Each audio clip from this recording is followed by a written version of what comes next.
दोस्तों, आप सभी का मेरे YouTube channel GK math by SK में स्वागत है। आज हम कुषाण साम्राज्य के बारे में पढ़ेंगे। इससे पहले हमने इंडो ग्रीक, शक और पार्थियन के बारे में पढ़ाया था। अगर आपने उस वीडियो को नहीं देखा है तो उस वीडियो को जाकर मेरे YouTube चैनल पर देख सकते हैं प्लेलिस्ट में। पार्थियन के बाद कुषाण है। ये कबीले के रूप में भारत में आए थे। यूची एवं तोखरी इनके कबीले का नाम था, जो यहाँ आकर 5 कुलों में बट गया था। हमेशा याद रखिएगा कितने कुलों में बचा था, 5 कुलों में। उनमें से एक कुषाण कबीला था। कुजुल कन्फ्यूशस कुषाण वंश का संस्थापक था। हमेशा प्रश्न पूछता है कि कौन कुषाण वंश का संस्थापक था, तो ये कुजुल कन्फ्यूशस ही कुषाण वंश का संस्थापक था। सबसे प्रतापी राजा लेकिन कनिष्ठ हुआ। कुषाण वंश का सबसे प्रतापी राजा कनिष्क को माना जाता है। इसकी 2 राजधानी थी कनिष्क की। एक तो थी पुरुषपुर और दूसरा जो था इसका मथुरा में स्थित था। ये यूपी में मथुरा यहाँ पे स्थित था, एक इधर स्थित था पुरुषपुर में। आप इस मैप में देख सकते हैं कि इस वंश का जो विकास है, इसका जो साम्राज्य है, 5 कबीलों में जो ये बटा था यह साम्राज्य, आप देख सकते हैं कि ये चीन में है, तिब्बत में कुछ भाग है, कुछ भाग भारत में है, कुछ पाकिस्तान में है, कुछ अफ़गानिस्तान में है, कुछ इधर भी आपको देखने को मिलेगा। इतने बड़े क्षेत्र में कुषाण साम्राज्य की स्थापना हुई थी।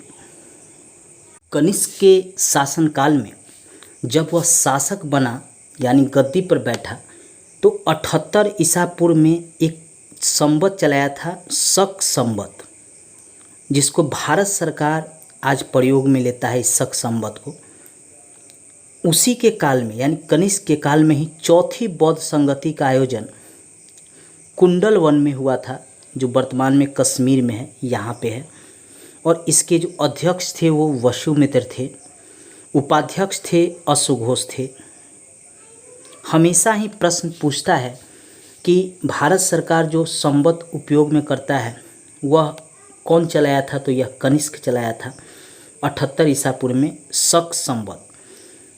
ये भी पूछता है कि बौद्ध संगति जो चौथी हुई थी किस शासन के काल में हुई थी, तो याद रखिएगा कनिष्क के शासन काल में हुई थी। कहाँ हुई थी, तो कुंडल वन में हुई थी, जो अभी वर्तमान में कश्मीर है। और किसकी अध्यक्षता में हुई थी, तो वसुमित्र की अध्यक्षता में हुई थी। इसके उपाध्यक्ष कौन थे, तो अश्वघोष थे। हमेशा ही प्रश्न जो है इससे पूछा जाता है, हर पीसीएस में पूछा जाता है, चाहे वो बीपीएससी हो, यूपीएससी हो, यूपीपीसीएस हो, एसएससी हो, रेलवे हो, बैंक हो, इन सब एग्ज़ाम में भी पूछा जाता है चौथी बौद्ध संगति के बारे में। कनिष्क जो था महायान संप्रदाय का अनुयायी था। चौथी जो बौद्ध संगति कनिष्क के शासन काल में हुआ था, उस समय बौद्ध धर्म 2 भागों में टूट गया। एक हीनयानी हो गए और एक महायानी मानने वाले हो गए।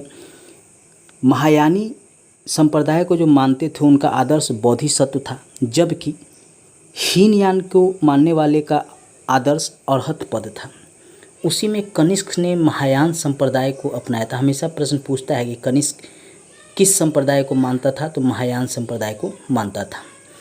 कनिष्क के काल में स्वर्ण मुद्रा जारी किया गया। उससे पहले भी कुषाण साम्राज्य में स्वर्ण मुद्रा जारी किए गए थे, और यह स्वर्ण मुद्रा गुप्त काल की अपेक्षा उत्तम क्वालिटी का माना गया है। कारण है कि इस समय जो साम्राज्य था बहुत सुदृढ़ था। सिल्क रोड यहाँ से जो अभी चीन के द्वारा इधर से गुजारा जा रहा है, सिल्क रोड यहाँ होते हुए पाकिस्तान के रास्ते यहाँ ग्वादर बंदरगाह तक ले जाया जा रहा है। तो ये सिल्क रोड जो था उस समय इस तरह होते हुए कुषाण के समय ही था, और इससे व्यापार बहुत अच्छा खासा होता था। इस पर जो है कुषाण साम्राज्य का ही आधिपत्य था सिल्क रोड पे। आज भी उसका महत्व है, उसको हम बाद में देखेंगे।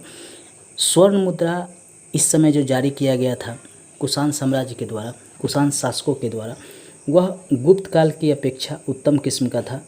कनिष्क के राजवैद्य चरक थे, यानी चरक जो था वह कनिष्क के राज दरबार में रहता था। हमेशा प्रश्न पूछता है कि चरक किसके राज दरबार में रहता था, तो कनिष्क के राज दरबार में रहता था।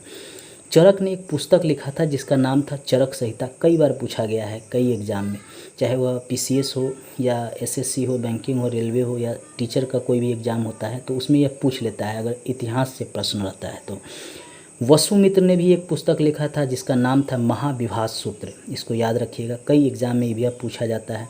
अश्वघोष भी पुस्तक लिखा था, उसका नाम था बुद्धचरित। वसुमित्र जो चौथी बौद्ध संगति हुआ था उसका अध्यक्ष था और अश्वघोष जो था उपाध्यक्ष था, और इन्होंने भी बुक लिखा था जिससे पूछा जाता है कि अश्वघोष ने कौन सा बुक को लिखा था, या बुद्धचरित दे देगा एग्जाम में, पूछेगा बुद्धचरित की रचना किसने की तो अश्वघोष ने, महाविभास सूत्र की रचना किसने की तो वसुमित्र ने, चरक संहिता की रचना किसने की तो चरक ने की थी। ये कई बार पूछा गया है, इसलिए इसको याद रखिएगा।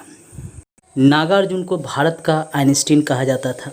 कारण था कि नागार्जुन ने सापेक्षता का सिद्धांत दिया, जो बाद में आइंस्टीन ने इस सापेक्षा के सिद्धांत को दिया था।